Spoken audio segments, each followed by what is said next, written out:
Қайырлы күн баршаңызға. Мен сіздермен бүгінгі видеомда арахиви пирогтың рецептімен бөлісетін боламын. Шаймен ішуге өте керемет және қонақтардың алдына да қоюға болады.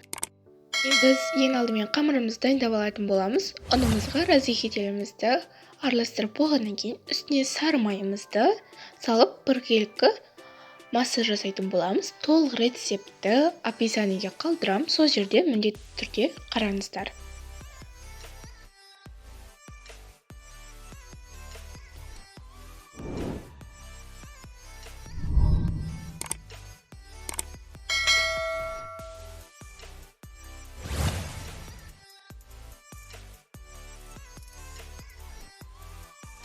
Ұнымыз бен майымызды араластырып болғаннан кейін үстіне шекерімізді және бір дана жұмыртқамызды саламыз.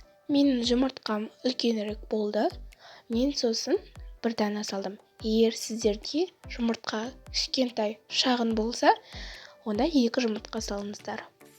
Шанышқаның көмегімен араластырып болғаннан кейін қолымызбен жақсылап қамыр илейміз.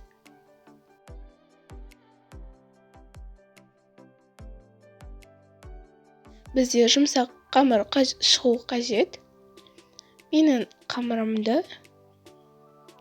енді жайып шығамын және формама біркелкі қылып қамырымды жайып алдым. Сіздер өздеріңіздің қалаған формаларыңызға істесеңіздер болады.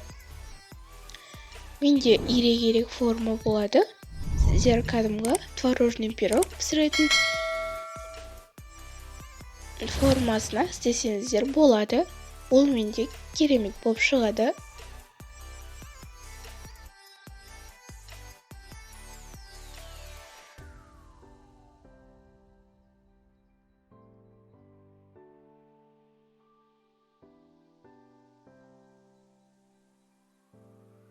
Осылай жұқада емес, орташа қылып жайып шықтым.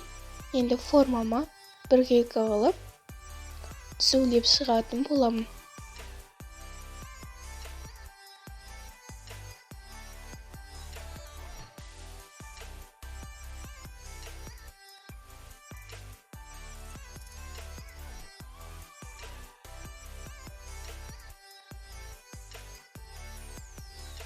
Тегістеп жайып болғаннан кейін біз салмасын дайындайтын боламыз. Осылай жер жаңғағымызды оқтаудың көмегімен жақсылап езіп алатын боламыз. Қатты майда қылып жібермейміз. Және мейізімізді осы сәтте жуып алатын боламыз. Үстіне мейізімізді жақсылап салып шығатын боламыз. Әртүрлі суға фруктыларды салсаңыздар болады. Өрік, мейіз және тағы басқа қалағандарыңызды салсаңыздар болады. Мен тек мейіз бен жер жаңғақ салдым. Осылай салып шығатын боламын. Егер видеом ұнап жатса, міндетті түрде каналымна тіркеліп, қоңыраушаны баса кетіңіздер. Менің әр шыққан видеом сіздерге келіп тұратын болады. Арнамда түрлі рецепттермен бөлісемін. Менің қазақша контенттерімді деген дамуға үлес қосыңыздар.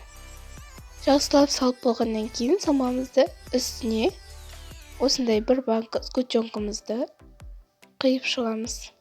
Міндетті түрде жасап көріңіздер. Өте тез дайындалады.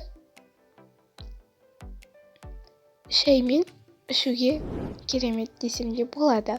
Және қонақтардың да алдына қойсаңыздар, тіпті керемет болып кетеді. Қойғаннан кейін лопатканың көмегімен бетін тегістеп шығатын боламыз.